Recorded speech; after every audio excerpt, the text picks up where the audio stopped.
So ons is besig met die reeks Back to Basics en vandag is 'n redelike basiese ene, maar soos ek verlede week gesê het, partykeer overcomplicate ons dit en ek gaan vir jou wys hoe kry jy jouself weer terug by die basis van hierdie beginsel.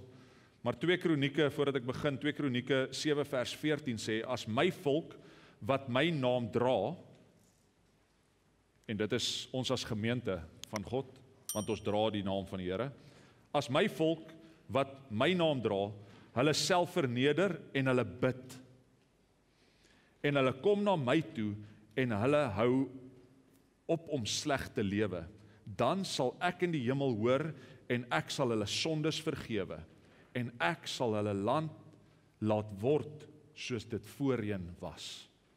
As jy terugkeer na die basics toe, dan word jou land weer herstel. Maar die basic wat hy redelik in die begin, en ons het dit nou al 3 weke het ons dit gepraat, en nou kom ons by daardie basic, as hulle bid. So ons kan al die dingetjies doen, en die basis terugkry, maar as ons nie bid nie, dan wat doen ons? So ek word stil by gebed en hoe ons bid. Filippense 4 vers 6 sê juist daardie basis van gebed. Wees oor niks besorg nie. Sê dit, wees oor net 'n paar goedjies besorg? Dit sê, wees oor niks besorg nie. Hy sê, maar laat julle begeertes in alles deur gebed en smeking met danksegging bekend word by God. So daar is 'n mond vol, so hy sê, deur gebed, deur smeking en deur danksegging. So wanneer jy in gebed keer na die Here toe, is daar daai 3 dinge wat jy jouself heeltyd moet herinner. Ek kom na hom toe in gebed, want ek mag vra van die Here af. Ek mag smeek. Partykeer voel ons, nee, is nou nie reg nie, ons mag nou nie smeek by die Here nie. Die Here sê, ek mag smeek, maar met danksegging. So dis nie net, Here, want ek het nie nou daai rooi Ferrari nie, en asseblief gee vir my daai rooi Ferrari, met danksegging. Dankie Here vir dit wat ek reeds het. Verstaan jy? So, Psalm 91 vers 1, en ons is vir my 'n baie naby skrif vir my in my lewe. Hy sê, hy wat in die skuilplek van die Allerhoogste sit. So daardie skuilplek is in jou binnekamer, in jou alleentyd met die Here. So nou klink dit of ek teenpraat vandag met gebed vir corporate prayer, asseblief hoor my, corporate prayer is nodig. Dinsdagoggende bid ons hier saam. En dit is ook 'n tipe van 'n skuilplek, maar jou binnekamer is jou skuilplek. Hy wie die Here alleen gaan soek, in sy skuilplek kom, sal vernag in die skaduwee van die Almagtige. Jy sal 'n covering kry. Jy sal vernag, al jou probleme, al jou tekortkominge, al jou begeertes sal vernag in die skaduwee van die Almagtige. So in hierdie lewe kry ons verskillende vorms van gebed. En as ons die woord gaan lees en ons sien hoe party mense bid, dan kry ons hierdie maniere van bid. Maar ons gaan nou daarby kom en maar so gereeld raak ons tegnologie, die manier ek gaan skryf 'n gebedslys en daar's niks fout met 'n gebedslys nie, maar ek as jong kind van die Here, hoor jy moet spesifiek bid. En ja, ons moet spesifiek bid. Maar toe vat ek daai so letterlik. 2 van my groot dinge wat ek voor gebid het as 'n jong kind van die Here, en ek deel hierdie so julle mag lag. Ek bid vir 'n kar, eerstens vir 'n groen Corsa Sport. Want dit lyk soos 'n cool kar vir 'n jong man om te hê. Maar soos wat ek so 'n jaar of 2 ouer word, gee ek die Here whiplash, want hy weet nie meer waarom om die gebed te beantwoord nie. Toe besluit ek, nee, 'n Honda Civic. Lyk nog lekkerder. 'n Silwer ene. So nou is die groen weg, en nou is dit sommer 'n silwer ene. So hoor jy waar intentioneel, maar toe wil ek nou 'n girlfriend hê. En ek hoor ek moet spesifiek bid. Lank voor ek Corine ontmoet het. Ek was nie 'n jong man toe ek haar ontmoet het nie. En ek bid, Here, ek wil sy moet so groot wees. Dis hoe spesifiek ek bid. Here, sy moet so groot wees. Sy moet blonde hare hê en blou oë. Nou as jy vir Corine ken, sy is nie so groot nie. Sy het nie blonde hare nie, en sy het definitief nie blou oë nie. Sy het mooier as blou oë. Kyk maar vir haar. Maar ek bid vir 'n ruk lank. Ja, dan kom haar girl in my lewe en sê ek soos, o nee, is nie waarvoor ek gebid het nie. Maar dis my begeertes. En ons begin ons gebed complicate. Meeste van ons weet dat gebed 'n powerful uitwerking het. Maar ons sukkel steeds om ons lewens te vul met gebed, want die woord sê, bid sonder ophou. Dan vra jy vir my pastoor, maar hoe bid ek sonder ophou? Ek moet werk, ek moet kos maak, hoe bid ek sonder ophou? As ek enige plek gaan, is nie ek moet nou in die skuilplek van die Allerhoogste sit en ek moet daar stil raak en ek loop en bid. In my gesprek dan, as ek wegloop, dan dankie Here vir dit wat ek het. Dankie. So, dit kan net 'n gesprek wees. Dit kom uit verhouding uit. Iemand het my eendag gesê, nou, ek weet nie van julle, wie van julle kan vir 'n uur lank aanhou bid nie. Maar ek het landlyn was nog die ding. En ek kry hierdie girlfriend, ek kan nie onthou of sy blond was nie. Maar kry hierdie girlfriend in die begin, bel jy haar, en jy kan miskien 'n minuut met haar praat. Jy moet uittrek, jy soos, hallo, dis soos die ou WhatsApp, hallo, wat maak jy? Hoe gaan dit? HGD. En ek praat op hierdie foon die eerste paar kere, 'n week of so, en dit klein bedrag, kom aan die einde van die maand, my pa kom niks agter nie, want is vakansie en ek het net 2 of 3 minute 'n dag met haar gepraat.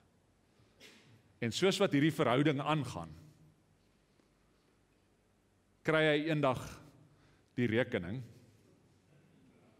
en daai rekening is omtrent dubbel die bedrag, wat dit die vorige maand was.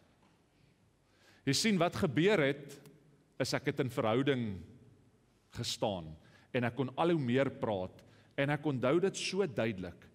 My pa kry daai itemized billing, en daar's een oproep, wat 1 uur en 12 minute was.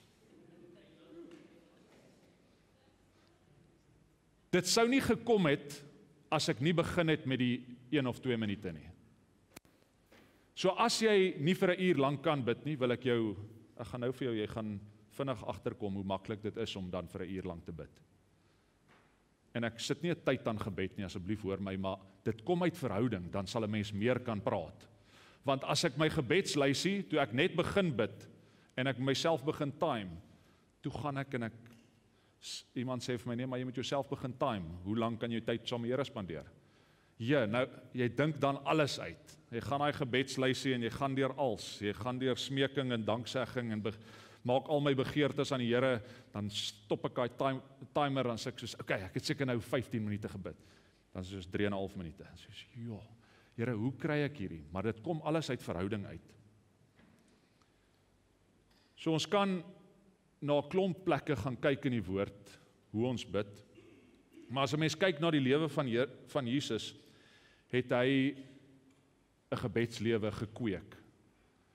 En hy het dit nie as 'n laaste uitweg gehad nie, dit was sy eerste prioriteit in sy lewe. En ons gaan na 'n paar plekke kyk bietjie later, maar Ons moet weer terugkeer by die basies van gebed. Gebed moet 'n kragtige en 'n noodsaaklike deel van ons geestelike lewe word. En Jesus vorm vir ons daardie kragtige manier deur die Onse Vader, en jy kan gaan lees in Matteus 6, die eerste gedeelte, praat hy oor hoe jy nie moet bid nie. En hy sê dat dit moenie 'n herhaling van woorde wees nie. Die Here se naam te veel gebruik in dit nie. So as ek met Tertius praat, dan sê ek nie, hallo Tertius, hoe gaan dit met jou Tertius? Tertius, het jy gehoor, ons het gister gebraai by Joy Kids, Tertius, en na ruk gaan Tertius vir my sê, maar wat doen jy? So, ek gaan nie daarby stil staan nie, maar Matteus 6 vers 6, hy sê, maar jy, wanneer jy bid, gaan in jou binnekamer, sluit jou deur, en bid aan jou Vader wat in die verborgene is. En jou Vader wat in die verborgene sien, sal jou in die openbaar vergeld. Hy sal in die openbaar, sal hy vir jou, as jy hom soek in jou binnekamer, gaan sluit jou deur. Maar dan kom ons by die bekende Onse Vader. Ek wil dit opdeel in 'n paar belangrike punte. En Jesus sê vir sy disippels, en as iemand van my gevra het, ek is nie Jesus nie, as iemand van my gevra het, dan sou ek, want dis my pa, ek praat van my pa, dan sou ek gesê het, my Vader wat in die hemel is, dis wat jy moet bid. Maar dadelik in hierdie eerste gebed, include Jesus, ons as gemeente. Hy maak ons 'n familie, deur te sê, onse Vader wat in die hemel is. En dan gaan hy, laat u naam geheilig word. Laat u koninkryk kom, en laat u wil op die aarde geskied, net so in die hemel. So, die eerste deel, maak ons die naam van die Here eerste, onse Vader wat in die hemel is. En dan die eerste deel moet jy, of tweede deel, die hoofdeel, u naam, u koninkryk en u wil. So as jy dan die u naam eerste sit, en jy's koninkryk gefokus, Here, voor my dinge, u koninkryk. En voordat ek enigiets vra, u wil deel van my lewe moet wees. So wanneer jy dan in gebedsversoek wil sit vir 'n blonde, blou oog girl, Here, u wil. Nog steeds u wil. Dan die tweede gedeelte sê, gee ons vandag ons daaglikse brood. Nou hierdie is die eerste plek, eers is dit, praat jy met God, en dan kom dit na jou toe. So jy kan vra vir voorsiening, maar die woord sê, ons sal nie net van brood alleen lewe nie. So Here, gee ons vandag ons daaglikse brood. Here, help my, sodat my koskaste eerstens kan vol wees, maar dat my geestelike brood, wat ek nodig het, ook dat ek kan eet daarvan. Dat u met my praat deur die woord. Dan sê hy, vergeef ons skulde, soos ons skuldenaars vergewe. Nou, net by wyse van handopsteek so vinnig, jy hoef nie, wie al iemand wat jou geld geskuld het? Iemand wat jou geld geskuld het? Amen. Hoe moeilik is dit om daai ou vry te spreek as hy jou geld skuld? Want as hy jou geld skuld, skuld hy jou geld, nee. Maar hy sê, vergeef ons skulde. Dit wat ons skuld. Nou as iemand jou geld skuld, skuld jy hom 10 nie geld nie. Okay? So vergeef ons skulde, soos wat ons skuldenaars vergewe. Hulle wat teen jou werk. Hulle wat teen jou geld skuld. Jy moet eers vergewe, dan kan jy vergewe word. Skuld. Ons praat nou oor skuld, né? Dan sê hy, die laaste gedeelte, gaan hy oor en hy sê, lei ons nie in versoeking nie, maar verlos ons van die bose. So ek staan eers stil, so dit sê, lei ons en verlos ons, is die twee hooffokusse hierso. Maar dan wil ek gaan na daai versoeking toe. Die Engelse vertaling sê, lead us not into temptation. Nou die vertaling is redelik snaaks, want die Grieks beteken is perasmos. Verskoon my, ek is nie Grieks nie, as ek dit verkeerd uitspreek. Perasmos, dit beteken, lei ons nie in die toets in nie. So daar's gedurig in ons lewens is daar toetse. Maar lei ons nie in die toets, sodat ons dit sal faal nie. Help ons om 'n toets te slaag. Die lewe is vol toetse, maar help ons sodat ons dit kan slaag. Dis daai perasmos. So versoeking is verkeerd. Ons taal is net nie so ryk soos die Grieks nie. Is net dat jy net te verstaan hê, lei ons nie in die toets in, sodat ons die toets sal faal nie.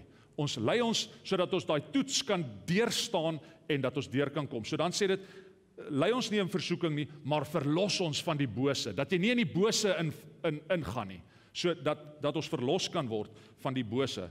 Want aan U behoort die koninkryk en die krag en die heerlikheid tot in ewigheid. Amen.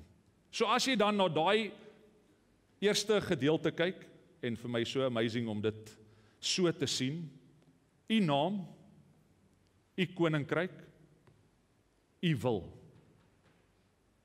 En ek gaan hom tel. Gee ons, vergeef ons, lei ons en verlos ons. 7 fokuspunte, 7 is die volmaakte getal. So as jy 7 van daai fokusse, skryf dit neer. U naam, U koninkryk, U wil, gee ons, vergeef ons, lei ons en verlos ons. Volmaakte getal, so as jy net daai 7 goeders in jou gebedslewe implementeer. So die Onse Vader is 'n gebed wat gebid kan word, jy kan hom net so bid, maar dis net 'n framework vir jou om jou gebedslewe gefokus te bid, sodat jy seker maak alles is back to the basics. Ons gaan by al Jesus se belangrike gebede wat hy gebid het, gaan ons stil staan baie vinnig, ek gaan oor dit, so jy gaan moet luister, soos wat ek deur dit gaan, ek gaan 'n skrifvers uit daai gebeurtenis, maar Jesus het homself gereeld gekry, in die besige lewe wat hy gelei het Jesus gereeld gebid. En daar's 9 wat ek hierso bymekaar kon sit, maar as jy deur die woord gaan, en net om vir jou vinnig te gee, is daar 650 gebede, in die hele woord vasgevang, wat jy kan bid. Dis vir 2 jaar lank, kan jy 'n gebed uit die woord uit bid, en jy sal dan woord kan bid. My oorlede pastoor het altyd gesê, jy kan baie mooi woordjies praat, maar as jy nie skrif bid nie, dan wat bid jy? Dan praat jy maar net goedjies. So die eerste ene wat Jesus bekende ene is sy voorbereiding in die woestyn, waar hy deur die duiwel versoek was. En hierso sien ons, die stem was nog nie behoorlik weg nie, of die Heilige Gees vat Jesus in die woestyn in. Jesus kom een kant, al 9 is waar Jesus homself een kant kry. Daar het hy 40 dae gebly. Satan het hom nie met rus gelaat nie. So net 'n tong in die kies. Wie van julle het al alle goeie intensies gehad om 4 uur op te staan? Ek gaan nou bid. En dan môreoggend as hy alarm afgaan, dan druk jy hom dood per ongeluk. En dan staan jy nie op nie. Was daar al sulke mense? Amen. So jy gaan alle goeie intensies hê, maar die duiwel gaan jou nie laat rus nie. Want hy weet, daar's 'n krag in gebed. Wanneer jy begin bid, weet hy, daar gaan sake verander. En hy gaan nie meer vashou aan jou hê nie. So ook het hy nie vir Jesus gelos nie. Satan wou kyk of hy Jesus iets kon laat doen waarvan God nie hou nie. Jesus was nie alleen nie. Die wilde diere van die veld was by hom en die engele het hom versorg dat hy alles het wat hy nodig het. Die tweede ene was na 'n uitputtende dag van diens bedieningswerk, kom hy en hy genees Simon se skoonma.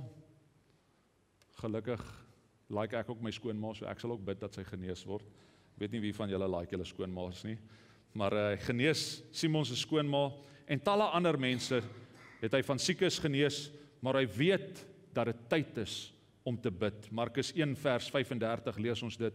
Nog voor dagbreek, die volgende oggend, het Jesus opgestaan om alleen op 'n stil plek te gaan bid. En kort daarna sien jy dat Jesus agterkom, die tyd wat hy in daai dorp spandeer het is nou klaar, en hy sê vir sy disippels, dis tyd om aan te beweeg na die volgende dorp toe. En Jesus het gereeld homself vasgevang in besige, want toe die woord begin loop dat Jesus genees mense, Jesus is die Messias 10:10:1, en hy raak besig tussen mense, en so gereeld word ek en jy tussen mense vasgevang. En ons kry nie tyd om alleen te kom nie. Lukas 5 vers 15 en 16, hy sê, tog, ten spyte van Jesus se bevele, tog ten spyte van sy besige lewe, het die berig oor sy mag selfs vinniger versprei, en groot skares het gekom om hom te hoor preek, en vir hulle siektes, en van hulle siektes te genees te word. Maar Jesus het hom gereeld in 'n verlate plek afgesonder en gebid. Jesus het homself gereeld eenkant gekry. Die vierde ene, voorbereiding vir genesing en die bergpredikasie. So gelukkig het ek 'n vrou, as ek enige besluit maak, en sê sy vir my, het jy daaroor gebid? En ek moet nie durf sê nee, ek het nie. So enige besluit, voordat jy enigiets moet doen of ergens moet gaan, maak seker jy bid oor daardie besluit ook. Markus 3 vers 13 sê, hierna het Jesus teen die berg opgegaan, alleen, en die na hom toe geroep, wat hy by hom wou hê. So hy het sekere ouens wat hy gesê het, kom bid saam met my. En hulle het na hom toe gekom. 5de ene, toe hy hoor van Johannes die Doper, dat Johannes die Doper dood is, toe hoor sy emosies hierso. Matteus 14 vers 13 en 14 sê, toe Jesus dit hoor, het hy in 'n skuit daarvandaan weggegaan na 'n afgeleë plek om alleen te wees. Wanneer daar hartseer jou tref, maak seker jy's alleen. 'n Mens wil mense naby jou hê, maar maak seker jy gaan hoor die stem van die Here in daardie tyd. Maar die skare het dit uitgevind en vanuit hulle dorp oorland agter hom aangegaan. Vers 14 sê, toe Jesus uit die skuit klim, sien hy dat daar reeds 'n massas mense bymekaar was. Hulle het 'n diepe deernis. Hy het 'n diepe deernis vir hulle gevoel en hulle siektes gesond gemaak. Want hy het alleen tyd op daai boot spandeer en dan kan hy weer funksioneer. So gereeld maak ons nie tyd alleen vir die Here en dan funksioneer ons op empty en dan dink ons kan aanhou. Maar daai is dan sy wiel wat spin. Nommer 6 sê, na die 12 disippels se terugkeer en voor die voeding van die 5000. Een van die grootste wonderwerke wat ons sien, maar ons sien in Markus 6 vers 31 en 32, hy sê, omdat daar voortdurend talle mense gekom en gegaan het, sodat hulle self nie kans gekry het om te eet nie, het Jesus toe vir hulle gesê, kom julle nou self eenkant. Kom julle self eenkant toe, na 'n stil plek en skep 'n bietjie asem. Gaan na 'n stil plek en gaan bid, want daar gaan jy weer voel die las is ligter. Hulle het per skuit na 'n stil plek vertrek waar hulle alleen kon wees. Dan na die voeding van die 5000 weer wonderwerk gewees en hier kom Jesus en hy sê vir die disippels dadelik hierna het Jesus sy disippels aangesê om weer in die skuit te klim en so lank voor hom uit te gaan om na die oorkant toe, na Betsaida. Betsaida toe te vaar, en terwyl hulle self die skare huis toe gestuur, terwyl hy self die skare huis toe gestuur het, kry hy weer sy disippels een kant, maar hy sê toe, ek gaan omstap daar die ander kant toe, en ons almal ken daai storie, toe loop hy en Petrus op die water. Maar Jesus het alleen homself gekry, sodat hy net so bietjie tyd, maar ook die disippels alleen. Nommer 8, na die genesing van baie en voor die voeding van die 4000, lees ons in Matteus 15 vers 29, Jesus het daarvan vertrek en weer by die see van Galilea aangekom. En hy het toe teen 'n heuwel uitgeklim en daar gaan sit. As Jesus alleen ergens gesit het, het hy nie net gesit nie. Jesus was seker besig om te bid. Dan gaan ek stil staan by nommer 9, en dit is die begin van sy finale struikelpad in die tuin van Getsemane. En daar lees ons in Markus 14 vers 32 wat sê, hulle kom toe by 'n plek met die naam Getsemane, en Jesus sê vir sy disippels, sit julle hier terwyl ek bid. Nou as Jesus vir my sê, sit jy hier, ek gaan een kant op te bid, dan bedoel hy nie sit net hier nie. Sit hier en mind your own business. Hy sê dit vir 'n rede. Jy moet hier een kant sit, ek gaan daar een kant sit, en ons moet 10:10 bid. Maar ons sien Jesus se dringendheid in daai tuin. En Jesus sit een kant, sy disippels hierso, en toe hy hulle almal daar sit, vat hy 3 ouens saam, hy vat Petrus, Jakobus en Johannes saam met hom, en begin ontsteld en benoud bid. Wys weer terug na daai eerste skrif toe, daar moet 'n dringendheid in jou kom, wanneer jy na die Here soek, wanneer jy in gebed is, dis nie net 'n kumbaya gebedjie nie, daar moet 'n dringendheid in jou gebedslewe kom. Vers 35 sê, en toe hy 'n bietjie verder gegaan het, het hy op die grond, val hy op die grond, en bid dat, as dit moontlik was, die uur hom sou verbygaan. En ons lees dan verder in vers 37 en 38, en hy kom en vind hulle aan die slaap, en sê vir Petrus, dis nou net die 3, die ander disippels is hy nog nie by nie, en hy sê toe vir Petrus, vir my baie vreemd, hy praat met Petrus, maar hy spreek hom aan in sy oorspronklike naam. Simon, slaap jy? Was jy nie in staat om 1 uur te waak nie? Nou moet Jesus vir hulle mooi uitspel. Moenie net hierso sit nie. Kyk hoe spel hy dit is. Hy sê, waak en bid, dat julle nie in versoeking kom nie. Die gees is wel gewillig, maar die vlees is swak. Nou jy kan dalk huis toe gaan vandag en sê, okay my man, my vrou, kom ons gaan hierdie week begin bid.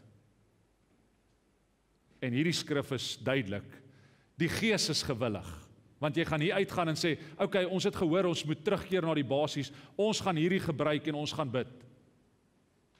En môreoggend dan verslaap die een, of die ander een kry 'n oproep en hy moet vinnig werk toe en ons het nie kans gekry nie, of as jy terugkom van die skool af, as die kinders moet huiswerk, en dan kom jy by Woensdag en sê, o, jene, ons het nog nie tyd gehad om te bid nie. Want die gees is gewillig, maar die vlees is swak. Nou ons lees in hierdie woord, en ek gaan nie daar te veel ingaan nie, maar dat Jesus keer nog 2 keer daarna, so 3 keer kry hy sy disippels, dat hulle weer aan die slaap raak. In sy dringendste uur, ek kan dalk vir hom Frans vra, en Frans sal my môreoggend wakker bel, want ek wil bid. En ek kan vir Tommy vra, asseblief bel my wakker, en ons almal kan wakker wees, maar ek kan altyd wonder, is oom Frans nog steeds wakker, want dit is nou baie vroeg, en oom Frans hou van slaap, Tommy moet dalk vroeg werk toe gaan, en bid hy nog steeds saam met my. In ons dringendste uur, is ons besig om te waak en bid saam met mekaar. Want waak en bid beteken nie, ek moet wakker bly, dit moet uitkyk vir mekaar.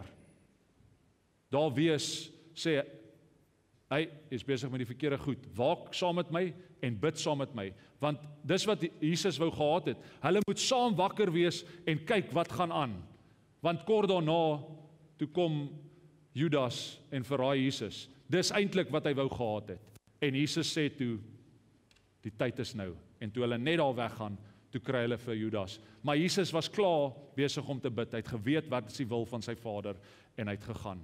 Kan jy imagine, Jesus het daar in die slaap geraak? Kan jy imagine, Jesus het nie dringend daar gebid nie, en nie die wil van die Here gebid nie, want hy, heeltemal mens, heeltemal God, kan jy imagine, hy het net gesê, Here, ek dink, dis beter as hierdie my verbygaan, nie God as dit u wil is, en hy daai oomblik gemis, maar daai oomblik, hy was so ingebid met al die ander kere, hy het die hart van God geken, en omdat hy die hart van God geken het, het hy geweet, dat dit is nou tyd, die tyd, die uur het aangebreek, en Jesus het gegaan kruis toe, en ons ken die storie dan van daar af, maar so gereeld, as Jesus daar verskoning gekry het om uit te klim, so gereeld kry ons verskonings, om nie te bid nie, en ek sê nie dis die geval hier in Klein Karoo gemeente nie, maar ek het sommer so klomp neergeskryf, en ons sluit hiermee af, ek gaan sommer laat Marlene vra om net saggies saam te kom speel. So as jy een van hierdie verskonings al uitgedink het, die pastoor ken die verskonings, ek het al almal gehoor, so nou en dan hoor ek 'n nuwe ene. Hoekom ons nie moet bid nie, of hoekom ons nie kan bid nie, ek het nie nou tyd nie. Ek het nie nou tyd nie. Ek weet nie hoe om te bid nie, ek glo na vandag, het jy min of meer 'n basic manier van gebed. God weet klaar wat ek nodig het. Stil staan by hierdie, en ek het gister vir iemand genoem. 'n Pastoor het eendag gesê, en asseblief, ek preek nie hierdie nie, ek sê nie dit nie, want dit is onwaar. Die Here ken jou hart, en jy hoef net een keer in die oggend te bid, en te bid vir alles, dan seën hy alles, so jy hoef nie te bid vir jou kos, wanneer jy aan tafel sit nie, want die Here ken mos, hy weet mos wat is alles. So moenie val onder sulke teachings, en jou gebedslewe complicate nie, want dit is bid sonder ophou. Bid vir elke ding wat jou pad langs kom. Moenie net sê, Here, seën als vandag, gee my alles wat ek nodig het nie. Maak seker, jy maak dit bekend. Die Here sê, julle het nie, want julle vra nie. Julle het nie, want julle bid nie. En alles wat jy in die naam van die Here vra, dit sal vir jou gegee word. Ons almal like om hy prentjie te share. God sal ons alles gee wat ons harte begeer, volgens sy wil. Amen. Ek voel nie nou lus om te bid nie. So, ek het te veel foute gemaak. Jesus, vat al jou skuld, al jou sondes op hom. Ons almal maak verkeerd, moet nooit laat die vyand so vir jou jok, dat jy nie waardig is om van die Here te vra nie. Ek sien geen resultate nie, dit het ek al gereeld gehoor. Sommige mense raak ontmoedig, omdat hulle gebede nie beantwoord lyk nie. Maar God werk in sy tyd, en op 'n manier wat ons nie altyd duidelik verstaan nie. Want jy kan bid, Here, en ek vat 'n fisiese ding nou asseblief hoor my, jy kan bid vir 'n rooi Ferrari, en jy kan geen uitkoms sien nie. Maar dan kom 'n ou in hier by die kerk, en hy stop hier voor met 'n rooi Ferrari, en hy het 2 weke gebid vir die rooi Ferrari. dan sê soos Here, wil jy regtig vir my ook gee? Ek vat nou die rooi Ferrari net as 'n voorbeeld asseblief. En dis waar mense ontmoedig raak. Here, wil jy regtig my gebed beantwoord? Moenie toelaat dat die vyand daai in jou hart. Hou aan die Here soek in gebed. Ek word maklik afgelei, sosiale media, terwyl mense in tyd in gebed in stilte spandeer, sit jou foon eenkant, sit jou e-mails af, maak seker alle distractions wat so maklik deel vorm van ons lewe deesdae. Partykeer is dit belangrik, maar sit dit ook eenkant. Dis nou tyd om in die skuilplek te gaan soek. En dan, ek dink ene wat nie almal nie, want nie almal is procrastinators nie. Ek sal later bid. So as jy 'n tyd maak, as 'n mens kyk na wanneer Jesus gaan tyd spandeer het met die Here, was dit vroeg in die oggend. So maak seker, voordat die dag besig raak, voordat al die stresse van die dag jou oorval, maak seker, jy kom alleen. Al is dit net met 'n koppie koffie, ek het nou die dag met Johan gepraat, sit op die stoep met 'n koppie koffie. Die Here praat die beste met party mense, so alleen met 'n koppie koffie in die hand. Maak seker, jy kom alleen. Daar waar jy is, dat jy jou oë sal sluit. En ek gaan nie vra dat jy jou hand opsteek vandag. Gebed moet 'n hartsaak wees. En in hierdie gemeente sal gebed ons eerste uitweg wees. Ons eerste plek waarheen ons hardloop. Hierdie gemeente sal 'n bekend staan as 'n gemeente van gebed. En ek wil jou uitnooi dat jy sal begin in jou binnekamer. Die eerste paar weke gaan dit weird voel.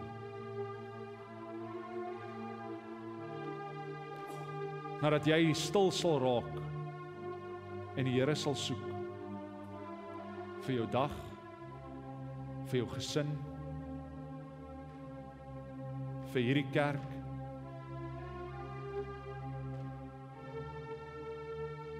en saam met dit, dat jy saam met ons sal kom bid op 'n Dinsdagoggend. 'n Goeie tyd, en ons is nie almal heeltyd saam om te bid nie, ons gee vir jou 'n geleentheid om te gaan stil raak ergens hier in die kerk. Net te gaan sit en net die stem van die Here te hoor. Net reg te maak vir die week wat voor lê. Maar in elke besluit wat jy maak, waar jy jouself bevind, dat jy 'n besluit vandag sal maak om jou gebedslewe van so 'n aard te kry, dat wanneer jy begin bid, dat geen onheil wat naby jou tent kom enigiets sal uitrig nie. Al die vuurige pile, omdat jy reeds gebid het, wat na jou kant toe gevuur word, sal jou niks maak nie.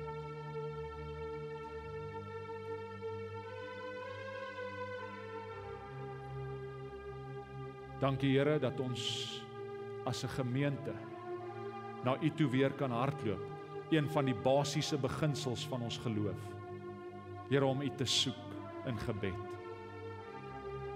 Here, in al hierdie forme wat ons kan sien as voorbeeld hoe U gebid het. Die dringendheid partykeer net die alleen in U teenwoordigheid wees. Partykeer net stil raak en bewus raak van die stem. Ons bid Here dat ons in die skuilplek ons plek sal invat. Here, want U sê in die skuilplek van die Allerhoogste sal ons vannag in die skaduwee van die Almagtige. Ek sal tot die Here sê, U is my bergvesting, U is die God op wie ek vertrou, die God wat ek na toe aanroep. Dan sê dit is Hy wat jou sal red uit die net van die voëlvanger, van die verderflike pes. Hy sal jou dek met sy vlerke en onder sy vleuels sal jy skuil.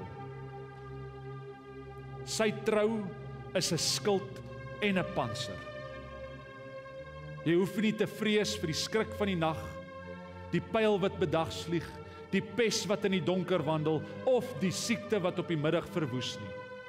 Al val daar 1000 aan jou sy, al kom daar aanvalle, al kom daar beproewinge, al val daar 10.000 aan ons regterhand. Na jou toe sal dit nie aankom nie. Net met jou oë sal jy dit aanskou en die vergelding van die goddelose sien, want U Here is my toevlug. Die Allerhoogste het jou beskutting gemaak. Geen onheil sal jou tref en geen plaag sal naby jou tent kom nie. Hy sal sy engele aangaande jou bevel gee om dit te bewaar op al jou weë, sodat jy jou voet teen geen klip stap nie. Op die leeu en die adder sal jy trap. Die aanvalle sal jy vertrap. Omdat hy my liefhet, sê God. Daarom sal ek hom red. Ek sal hom beskerm omdat hy my naam ken. Ek sal hom uitred en eer aan hom gee. Met lengte van dae sal ek hom versadig en ek sal hom my heil laat sien. Amen.